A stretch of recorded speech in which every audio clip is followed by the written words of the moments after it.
And I would leave things there, but I think there's, of course, one more important piece of this puzzle that probably shouldn't need to be spelled out, but from time to time, it's just so obvious to a lot of us that it tends to go over our heads that there are people out there who still don't understand the importance of this particular aspect of it. When we talk about these types of conflicts and what's behind them, we cannot fail to talk about the military-industrial complex, which really does thrive and make its living on the blood of the innocents, and really does involve these hundreds and hundreds and hundreds and hundreds of billions of dollars a year are being pumped into the militaries of various countries, and including the largest military on the planet by far, of course, the U.S. Imperial Army, is being pumped into the military-industrial complex every single year, and it always needs fresh blood in order to grease the skids of its industrial finance, and also, of course, to justify its very existence. And on that note, people might be able to cast their minds back a few months to one of my recent conversations with Sibel Edmonds on this very topic, and how the military-industrial complex is very much behind much of these, much of the strife and destabilization, because of course there are people with an actual verifiable, documentable financial interest in these wars and bloodshed taking place. So let's just listen to a short extract from that conversation with Sibel Edmonds. Now, if we take the military-industrial complex and now look at that in relation to the Cold War, the end of the Cold War, the period before 9/11, between the end of the Cold War and 9/11, and then the period post 9/11, we get to see a lot of facts that are out there open before us that we don't need any whistleblowers for. We don't need any experts from Harvard or Yale, the ones who come on NPR and they talk with their gobbledygooks. It's pretty simple. You look at the graph. And when I say graph, look at the financial power or the financial value, the dollar value net worth of these companies and how much business they did, okay? If you look at that graph, which you will be showing when you publish this post, that graph is very revealing. We had this several decades that we had this wonderful excuse, the reason created, perpetual war, as in Cold War, that we said we need to build our defense because there is this gigantic, humongous power out there that wants to be a superpower and turn the entire world communist. They want to come and invade us here. They want to come and invade our neighbors. So we need to pile up. We need to spend all our money and build all these nuclear weapons and the chemical weapons and the military bases. And we spend trillions of dollars.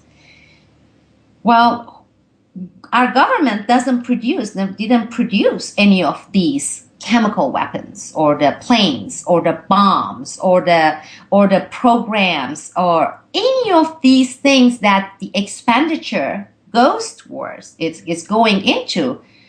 They paid who? They paid these entities, the large ones. Let's take the top 10 companies in the United States. Let's talk about Lockheed Martin, General Dynamics, Northrop Grumman, and Boeing.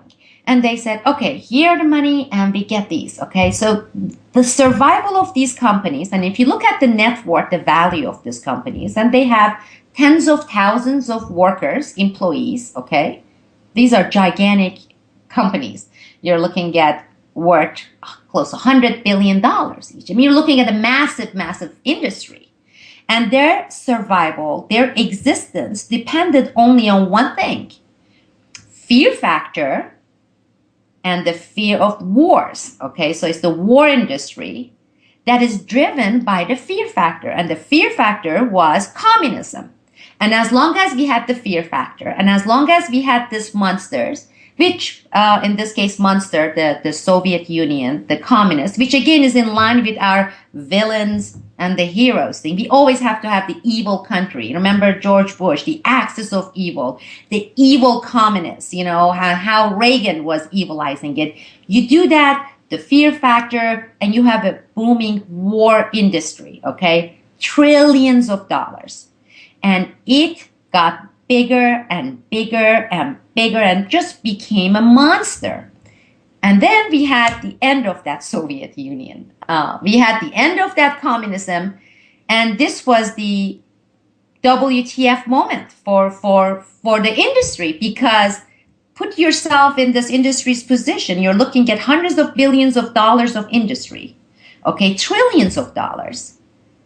The fear factor that communism is taken away, the monster is gone. And we are looking at shrinking war industry, meaning what's going to happen to tens of thousands of workers, billions of dollars of profits, okay?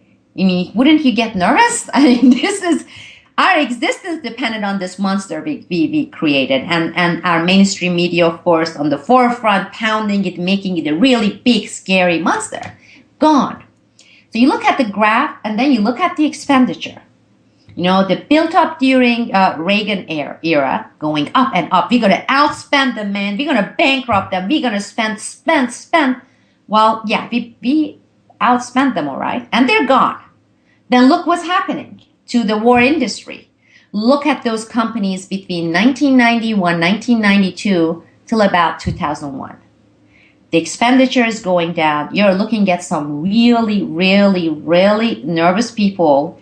They're sitting and saying, this was a great monster that we created. This was a good monster to pump up and create the fear factor around it. But next time around, we learned a lesson here. We are not going to make the same mistake. We're not going to take a monster that can be taken out like this, you know, with the Soviet Union's fall, with the Berlin Wall coming down. We need to create some kind of a monster that we never have this kind of a risk with, something that can go on forever. Because it's an abstract, because it's invisible. One day it's in Mali, the other day is in Sudan, it's in Iraq. Oops, they are in the caves in Afghanistan. They are in the deserts in Yemen. I mean, they are all over the globe. And how many of them are there? Who knows? Maybe 100 million, maybe 100. Nobody can put a number in them. How do you identify them? Where are their bases that we can go fry and bomb? And it can never be destroyed. Yet, these invisible, it's like amoeba. You know, we still take the traditional planes and traditional bombs and drop them in there, even though we have already concluded they are like amoebas, right?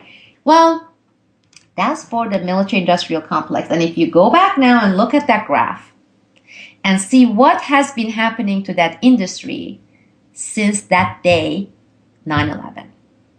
And this is humongous. This is the largest it's ever been.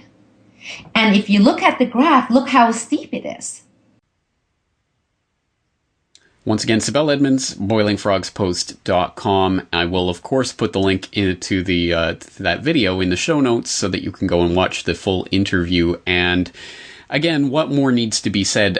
Today we've explored a number of different aspects of why different players at the geopolitical table have an interest in seeing this Syrian war and destabilization proceed. And it can be confusing at times. There are a lot of different people involved, so I, again, will urge you to go to the show notes for this episode and to take a look at those links and to start exploring this more for yourself. Of course, I'll have more to say in the coming days and weeks. But again, it's important for us to expand our knowledge and understanding of what's happening beyond the cartoon politics of the chemical weapons and even the knee-jerk response that we have to that, which is to play into that paradigm. There are much greater geopolitical and geostrategic agendas that are taking place right now and that are coalescing around Syria. And unless we understand the bigger regional game of dominance that's being played on this geopolitical chessboard, we won't understand what's really happening, what's really behind this agenda, or how to really put an end to it. So on that note, I'm going to leave things there and leave you, as always, to begin the real exploration for yourself. Once again, please use these links in the show notes as a starting point for your investigation. And as always, I'm interested in hearing about the different pieces of this puzzle that you out there individually are able to uncover. In the meantime, I am James Corbett of CorbettofCorbettReport.com, and if you find this information useful, number one, please help spread it to others, and number two, I do rely on your support to keep this information coming, so of course your subscriptions are appreciated, and in return for subscribing to the Corbett Report for as little as 100 Japanese yen a month, that's about $1 a month, you get a subscriber newsletter every week that includes my International Forecaster editorial, recommended reading and viewing, discounts on my DVDs, and once a month a subscriber-only video, so it's value for value here at the Corbett Report, and I do appreciate your support. On that note, let's leave things there for this week. I'm looking forward to talking to you again next week.